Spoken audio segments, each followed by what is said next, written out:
ఈ ప్రభుత్వం వారు అంట మాట ఏమిటంటే గడిచిన 10 సంవత్సరాల కాలంలో 1,00,000 కోట్ల రూపాయలు వృధా అయింది తప్ప కాళేశ్వరంలో ఒక్క ఎకరా కూడా అదనంగా నీళ్ళు ఇవ్వలేదు. నెంబర్ 1 వాళ్ళన్నది. రెండవది, వాళ్ళు చేసిన దుబారా పైన కమిషన్ ఏర్పాటు చేసినాం, ఆ ఎంక్వైరీ తేల్చబోతున్నది. ఈ రెండేళ్లుగా మాట్లాడుతూ వస్తున్నారు. ఇప్పుడు 1,00,000 ఎకరాల 1,00,000 కోట్ల అవినీతి అనేది అది బుటకమని ఇప్పటిదాకా మనకు ఆల్రెడీ ప్రజలకు అర్థమైపోయింది. ఎందుకంటే ఇంత పెద్ద నిర్మాణాలు ఎన్ని కోట్లు ఖర్చు పెడితే అవుతుందండి. నిజానికి ప్రాజెక్ట్ మీద డిసెంబర్ 2023 నాటికి అయిన ఖర్చు 93,000 కోట్లు. 93,000 కోట్లు ఖర్చు అయిన ప్రాజెక్టులో 1,00,000 కోట్ల అవినీతి ఎట్లా జరుగుతుందనేది ప్రశ్న అందరి మనసులో వచ్చేసింది. ఆల్రెడీ అది బూటకము అబద్ధం అనే ప్రచారం అనే అంశం ఆల్రెడీ వచ్చేసింది. ఒకవేళ అటువంటి అంత పెద్ద ఎత్తున అవినీతి జరిగింది ఉంటే కాగ్ నివేదికలో అవన్నీ అంశాలు బయటకు వచ్చి ఉండేవి కదా. కాగ్ 3 ఏళ్ల పాటు శ్రమించింది, అసలు ఏం తేల్చలేకపోయింది కదా సిఏజీ. తర్వాత ఈ కమిషన్లు కూడా ఏం తేల్చలేదు కదా. అసలు ఇక్కడ అవినీతికి సంబంధించిన అంశం దాంట్లో చర్చకు వచ్చిందా? కొన్ని ప్రొసీజర్ ల్యాప్సెస్ ఉన్నాయని వాళ్ళు చెప్పారు తప్పితే ఎక్కడ కూడా అవినీతికి సంబంధించిన అంశం ఘోష్ కమిషన్ రిపోర్ట్లో లేదు. ఘోష్ కమిషన్ 1 పేజీ నుంచి చివరి దాకా నేను చదివినాను. రాష్ట్రంలో నేను తప్పితే ఇంకా రిపోర్ట్ చదివిన వాళ్ళు ఎవరు? మొత్తం రిపోర్ట్ చదివినాను. 665 పేజీలు చదివినాను.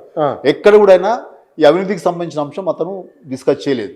కేవలం ప్రొసీజర్ ల్యాప్సెస్ మాత్రమే అని చర్చకు పెట్టాడు. ఓకే, అంతకుమించి దాంట్లో ఏమీ లేదు. దాంట్లో దానికి సంబంధించిన విశ్లేషణ కూడా చేస్తున్నాను. కాకపోతే ఇప్పుడు ఆ కోర్టులో సబ్సిడీస్గా ఉన్న అంశం కాబట్టి నేను బయటకు మాట్లాడడం లేదు. ఆ కోర్టు ప్రభావితం చేసే అంశం కాబట్టి నేను మాట్లాడలేదు. దాని మీద విశ్లేషణ ఆల్రెడీ నేను చేసి ఉన్నాను, కానీ తర్వాత బయట పెడతాను. మీరు ఒక ఇంజనీర్గా, ఒక రైటర్గా, తెలంగాణ ఉద్యమకారులు కూడా అడుగుతున్నాను నేను.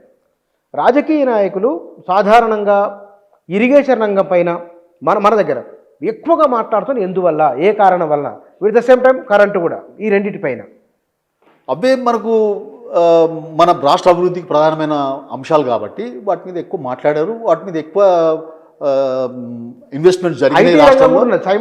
ఐటీ రంగం సైమల్టేనియస్గా ఇవాళ జీడీపీకి సేవా రంగం ఇన్వెస్ట్మెంట్ దాని మీద జరిగింది. ఎందుకంటే ప్రధాన రంగాలు కాబట్టి రాష్ట్ర అభివృద్ధికి కానీ ఇతరత్ర ఏ రంగానికి అవి అభివృద్ధి జరగాలన్నా వ్యవసాయ రంగంలో మనకు అభివృద్ధి కనబడాలి, అట్లనే విద్యుత్ రంగంలో కూడా అభివృద్ధి కనబడాలి. కాబట్టి కేసీఆర్ ప్రభుత్వం ఇమ్మీడియట్గా దృష్టి పెట్టింది 2 రంగాల మీద ఇన్వెస్ట్మెంట్ చేశారు. దాని ఫలితాలు మనం అనుభవిస్తున్నాం కదా. జీడిపిలో ఇవాళ దేశంలోనే మనం ఉన్నత స్థానంలో ఉన్నాం కదా జీడిపిలో. కాబట్టి ఆ చర్చ అంతా కూడా ఒక తప్పుదారి ప్రజలను మభ్యపుచ్చే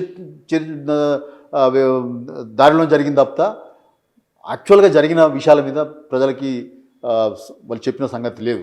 ముఖ్యంగా కాళేశ్వరం మీద అనేక విషయాలు ఇంతకుముందు డిస్కస్ చేసినాను. అన్నీ అబద్ధాలే. కాళేశ్వరం మీద వాళ్ళు చేసిన ప్రయత్నాలన్నీ వాళ్ళ ప్రచారం అంతా కూడా అబద్ధాలే. నేను నా పుస్తకంలో ఇవన్నీ కాళేశ్వరం మీద వచ్చినటువంటి ప్రతి ఒక్క ప్రశ్నని, ప్రతి ఒక్క విమర్శని నేను దాంట్లో సమాధానం రాసి ఉన్నాను. అది ఇప్పటికే ప్రజలకి చాలా మటుకు చేరిందని నేను అనుకుంటున్నాను.